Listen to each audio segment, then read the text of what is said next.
Hey, I'm Brian Van. I'm Max Van. Today we are here to recap MotoAmerica round number 5 at WeatherTech Raceway, Laguna Seca.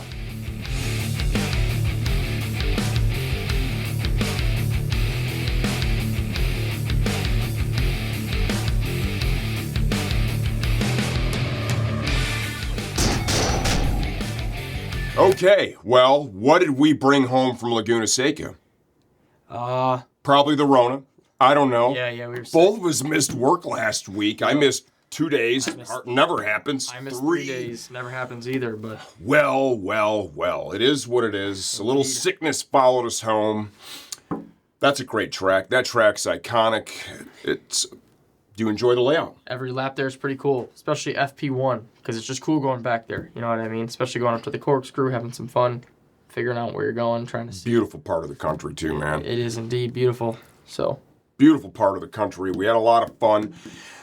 And we had a lot of challenges again. Yep. You know, at Laguna Seca. You know, feel like a little bit of a broken record right now. But this shit is... It's how it is. It's hard, man. It's real hard. It's very difficult. So. It's the most competitive class there is. You know, when you approach this and you look at all the different motorcycles in the class, you know, man, there was a time where, dare I say, the Suzuki had maybe a tiny leg up. Yeah, just more speed. Maybe a tiny leg up. Just the way the whole balancing sorted itself out. Yeah. And, you know, you come into this year, right, we've got brand new 3-cylinder in the class. You got the Ducati in the class. They've really done a good job developing that one, too. The MV's out there. MV is figured out and riding real good. Yeah, they figured some stuff out. Aiden's riding good. The bikes are all very different. Yep. And the characteristics of a twin, a triple, and a 4-cylinder, they're all very different. Exactly. And how the chassis set up as well, too. A lot of big differences. So. I feel like we have a good chassis. The motorcycle handles well. Yeah. I think we've done a good job with that. Yeah, for sure. You know, coming off the corner, the way a twin comes off the corner or a triple comes off the corner compared to the way a 4-cylinder comes off the corner is a little bit different. Yeah. I think right there, right now, that moment, you were a little bit behind. There's things that we're doing to work and improve that. And we're hopeful moving forward that, you know, as a team and as a brand, we're able to sort that out. Yeah, and I think we're on the path right now. Yeah, the bike has very good strong suits. It's pretty fast in a straight line. Like, we're going to VIR here in a couple weeks. That thing is going to be turbo fast on the front straightaway. I know that. And it's got a lot, like the front end on the Gixxer is very beefy. It's very strong and solidified. So it's got a lot of braking stability, and there are a few corners on that racetrack, 3 of them, that you need a lot of braking stability in, so that's going to be... We have a lot of that. Got a lot of that, So, focusing on Laguna. Best qualifying of the season. Yep. P9, I was, I think, like 1.2 seconds off the front, which was my best ever. I did a 27.7. I think the best was maybe 26.4, 26.5. So I was pretty stoked with that. Kind of like a one-lap wonder kind of deal, just threw it all together, and I told myself, I said, I'm either going to figure out this last sector or I'm going to weed the bike, and I didn't weed the bike, and I figured out the last sector, and I Thank you for that. Qualified in 9th. Most appreciated. Yeah. So pretty stoked, man. We're on the 3rd row. That's a great place to start. Yep. Let's go ahead and dive into Race 1. Race 1. I got a shitty start, and we'll leave it like that. I gotta put my head down and figure that out sooner than later. Gotta learn how to let out the clutch a little bit better than I've been doing. But yeah, struggled for sure, not gonna lie.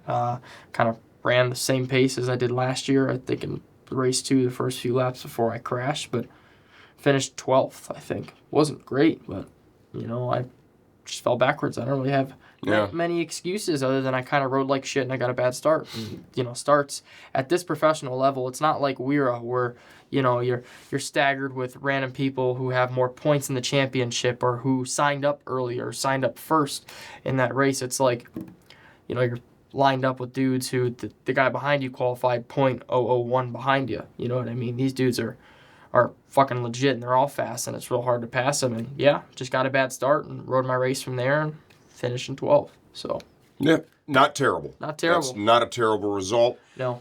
You know, hoping for a little more and obviously always working towards more. Oh, for sure. That's the goal. I think we've got 4 of the best rounds for us. Yep. In terms of, you know, they suit you and the bike. Exactly. I think very well. Yes. Really looking forward to it. we're going to do our rain dance, and that's not Well, dancing to hold the rain off. I looked at the weather for Virginia International Raceway, and that's where we're going next weekend. And it looks like there is a 60% chance of rain on Friday, 60% chance of rain on Saturday, and a 40% chance of rain on Sunday. So The only thing would be better is if it rained all day, all 3 of the days. you know, Don't rain during setup and don't rain during teardown. yep. Don't rain during setup. Have it be dry for FP1. Let's say dry. Let's say maybe rain for Q1, dry for Q2, and then both races need to be wet. I think you're asking for a lot. And you know what you're going to get? I'm going to get what I'm going to get. You're going to get what you're going to get, and we're going to work hard. Yeah. We got to talk about race 2. This is the part I really don't even want to talk about. Yeah. Got kind of a bad start again. Yeah. Somehow I got a jump start penalty. If I'm being honest, I call bullshit, but whatever. Shit happens. Did you actually look at it? I did not look at it, but I don't think I got How can you wait, please hold. How can you call bullshit on something you've not even personally reviewed? I watched it. I didn't creep out of the box. But you definitely crept. I definitely crept a little bit. I don't know if the box is the yardstick. I think that is what it is. Maybe not. Before you call bullshit, you should, whatever the rules you should are. call Michael Martin, and Michael Martin will tell you. You know who probably made the call? And probably Mr. Michael, and he'll tell me how it is, whatever. Yeah. And that's how it is. Michael's not going to call you on a jump start if you didn't jump start. So I was riding around in 10th. Something happened with the bike. I think it was 7 laps to go. It's coming out of turn 3. The bike fell on its face and somehow came back into it. And then I was coming out of turn 4. And turn 4 is a real fast right-hander. And you slide all the way to the curbing. And I was getting ready to get on the gas and slide all the way to the curbing. And it just cut off.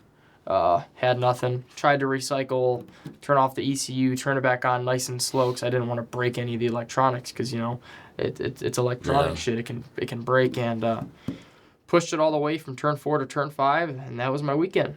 So. Yeah, that was not the way that we wanted to end it. And before even that happened, Tyler also had a mechanical where the bike, it would not run. So we had both of our 750s DNF'd with a mechanical in race 2, which is not something that was on my bingo card for that day. I'll tell you that, dude. I've not had. Yeah, I mean, I ran you out of gas one time. Yeah. And that was at MotoAmerica. After a red flag, we didn't calculate the fuel correctly. My fault. So it was kind of I've not had a mechanical. It was a fluke incident. It was not. I don't really think it was anybody's fault. I'm no mechanic by any means. You can't trust me. Well, you'll be able to trust me in the future when I actually learn how to work on shit. But right now, I just twist the throttle and hit the brakes. You know what I mean? We took a good look at it, and fuse popped that controls fuel ignition, and I believe the injectors are on that fuse as well.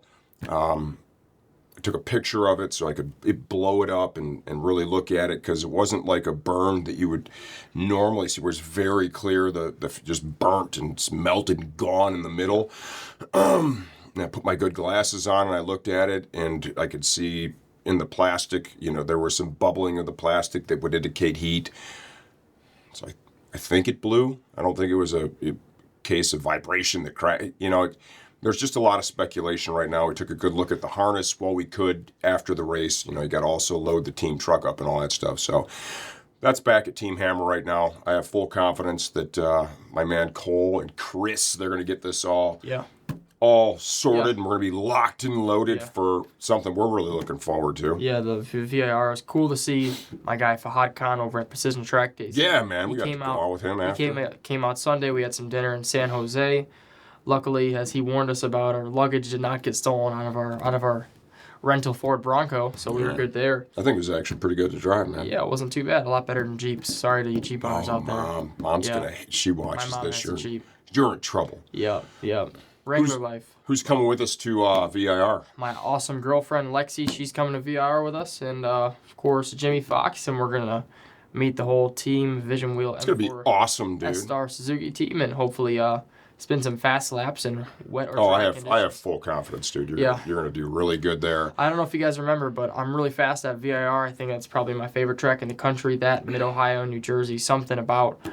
I don't know if it's just me, but I fucking love them. They're a lot of fun, and I hope to spin again some And fast that's where laps. we're heading to, man. Get some good finishes. So thanks again, everyone, for all your support, for watching, for all the purchases through SportBikeTrackGear.com that have fueled Max's race program over the last 6-7 years. Yeah, 6 or 7 years. Yeah. Started when I was 12, I'm 19, so we'll say 7 All right, until VIR. till VIR.